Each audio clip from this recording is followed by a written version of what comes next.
La méditation de ce 5 juillet est intitulée « Un service raisonnable ».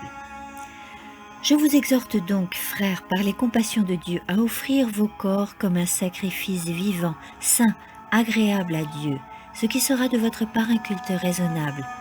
Romains 12, 1. L'apôtre Paul engage ses frères à consacrer leur corps à Dieu. Lorsque nous persistons dans les habitudes qui diminuent nos forces mentales et physiques, en matière de manger, de boire ou dans d'autres domaines, nous déshonorons Dieu, car nous le privons du service qu'il nous demande. Quand nous donnons libre cours à notre appétit au détriment de notre santé, ou quand nous nous laissons aller à des habitudes qui affectent notre vitalité et notre vigueur mentale, nous sommes incapables d'apprécier comme il se doit l'expiation et les valeurs éternelles.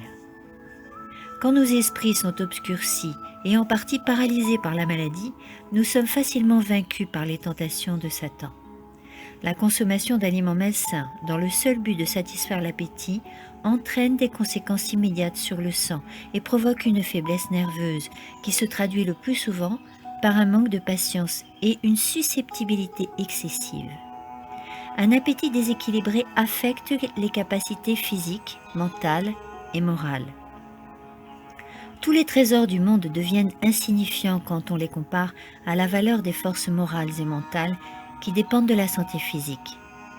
C'est pourquoi il est important que nous sachions comment préserver notre santé, afin d'accomplir notre mission envers Dieu et les hommes selon son commandement.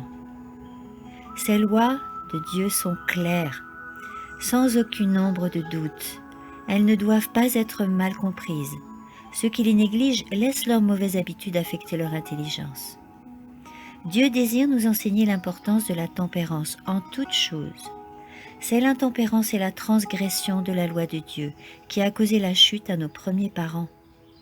La tempérance en toutes choses nous aidera à conserver des facultés aussi saines que possible, afin que notre intelligence nous guide pour bien agir et observer la loi de Dieu.